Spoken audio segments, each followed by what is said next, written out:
Alright, that wasn't half bad. Only took me like 3 tries, but hey, I got it. So yeah, this particular video is going to be working a little bit differently.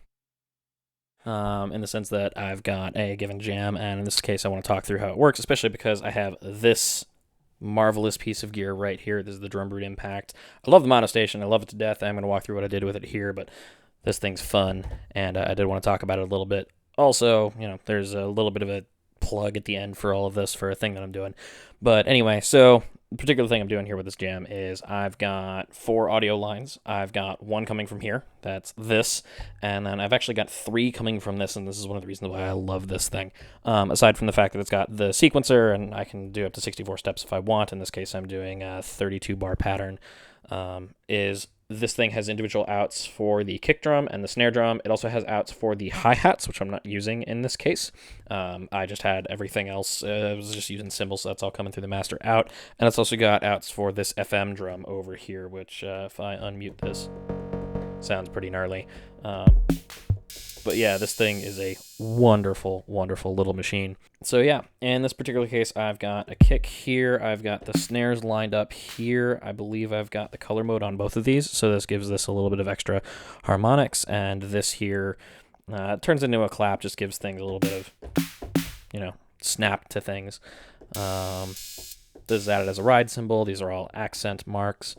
I've got the closed hi-hats, so when this runs, if I have the thing running. I also love that I've still got individual mute groups on here.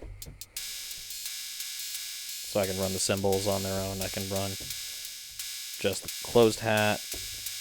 I can run just the cymbal. This thing's fantastic. Yeah.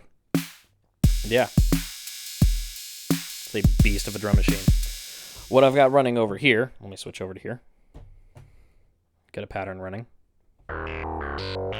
So this thing's rather fun. What I've got going on here is I've got my ring modulation going on here. I've got my sub. Oscillator 1 is a square wave right now. Oscillator 2 is a sine wave tuned an octave up. You'll notice that doesn't sound all that much like... That doesn't sound like a sine wave. I've got this assigned oscillator sync here. And I've got a pitch envelope here. It's very slight, but it's there. You can kind of hear it.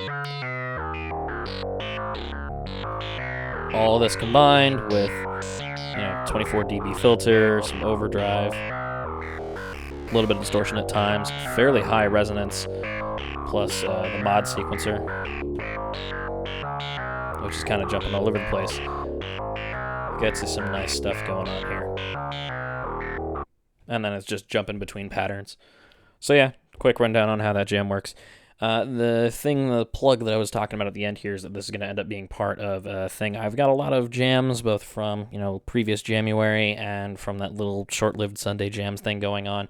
I've decided I do like doing jams. I just want to do it a little bit more freeform as time goes on.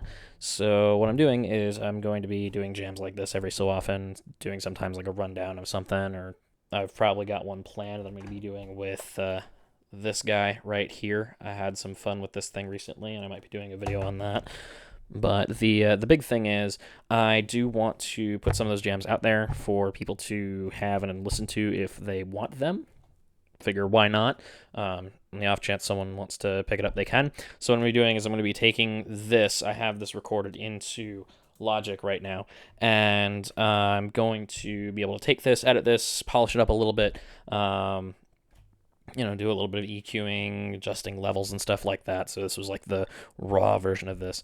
And the end goal is to be able to put together a couple different collections. I'm going to be calling it Raspberry Jams for right now. And yeah, they're going to be coming out in bits and pieces. By the time this video goes up, I'll have the first collection on here. This particular jam should be on that first volume, along with a bunch of other stuff from a little bit all over the place, bits and pieces. So if you want that, I'll have a link in the description, and you can have a look and have a gander. And if you want to pick it up, it should hopefully be free to download. So yeah, that's all for this one. Bye.